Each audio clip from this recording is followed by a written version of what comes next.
Bonjour les humains, 23 juin 2024.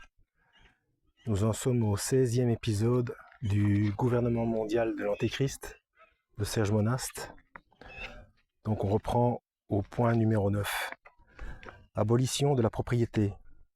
Nous avons le droit de saisir la propriété par n'importe quel moyen et sans hésitation si en le faisant, cela nous assure de la soumission et de la souveraineté.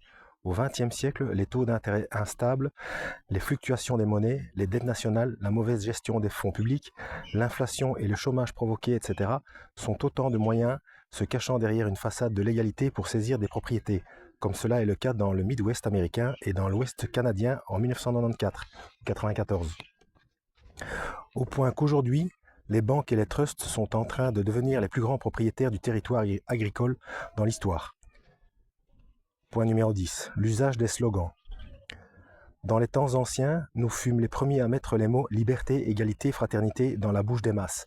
Mots répétés jusqu'à ce jour par de stupides perroquets, des mots dont les prétendus hommes sages appartenant au goïm ne pourraient pas comprendre le sens à cause de leur degré d'abstraction. De même qu'ils ne pourraient pas non plus en noter la contradiction, ni en comprendre et saisir leurs interrelations. Il n'y a pas de place dans la nature pour l'égalité, la liberté et la fraternité. Sur les ruines de l'aristocratie généalogique et naturelle des goïms, nous avons érigé l'aristocratie et richesse, abondance qui dépendent de nous. Ouais, les grands banquiers, toujours les mêmes familles de banquiers. Théorie de guerre, numéro 11. Ce principe décrit en 1773 ou 73 a été utilisé par les États-Unis et l'Angleterre en 1939. Cela devrait être la politique de ceux qui fomentent les guerres, mais dirigent les conférences de paix, à savoir qu'aucun combattant ne puisse obtenir de gains territoriaux. Les guerres devraient être conduites de manière à ce que les nations engagées dans le combat soient enfoncées plus profondément dans leurs dettes, de même que dans le pouvoir de nos agentures. 12. L'asservissement de l'administration. Nous devons utiliser notre richesse pour choisir des candidats dans les affaires publiques. Les fonctionnaires de nos jours leur ressemblent étrangement, qui seraient asservis et obéissants à nos commandements de manière qu'ils pourraient être rapidement, promptement, utilisés comme pions dans nos partis par les hommes ingénieux et capables que nous désignerons pour opérer derrière les scènes des gouvernements en tant qu'aviseurs officiels. Les hommes que nous désignerons en tant qu'aviseurs auront été entraînés depuis leur enfance dans le but d'être en accord avec nos idées pour gouverner les affaires du monde. 13. Contrôle de l'information publique. Notre richesse combinée pourrait contrôler toutes les issues de l'information publique pendant que nous pourrions rester dans l'ombre et nullement blâmer malgré les répercussions dues à des publications de mensonges, de calomnies ou de diffamations. Chaque victime dans nos rangs doit se payer par un millier du côté des goïms. Point 14. Le mensonge des agentures. En exécutant les criminels et les lunatiques après qu'ils aient réalisé la préparation de notre règne de terreur, nous pourrons alors nous montrer en tant que sauveurs des opprimés et champions des travailleurs. Nous sommes d'ailleurs intéressés uniquement dans ce qui est à l'opposé, dans la réduction du nombre, dans le massacre des goïms. Donc vous voyez, allez manifester tout ça, vous ne faites que servir le plan des Illuminati. 15. Création des crises économiques. La création du chômage et de la faim imposée sur les masses à cause du pouvoir que nous avons de créer des pénuries alimentaires.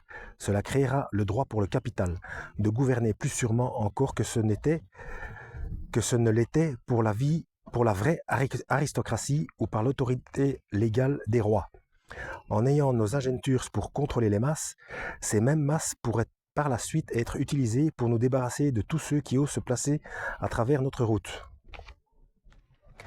En 1994 ou 1994, nous nous trouvons exactement dans cette funeste conjoncture, une augmentation fabriquée du chômage, les restrictions des libertés vers une augmentation de la criminalité et des tensions sociales interethniques, une instabilité politique provoquant de son côté une instabilité économique, la légalisation par les populations de la contrebande sous toutes ses formes par la création de réseaux parallèles de distribution de biens de consommation, une poussée des gouvernements vers l'extrême droite, le conservatisme à outrance et l'exagération du nationalisme, la croissance du fascisme dans la création de corps policiers communautaires, versus le développement de groupes de travail communautaires, l'utilisation des prisonniers à des tâches publiques, construction de routes, de prisons, de camps, et la transformation des démocraties en dictatures nationalistes, etc., etc., etc.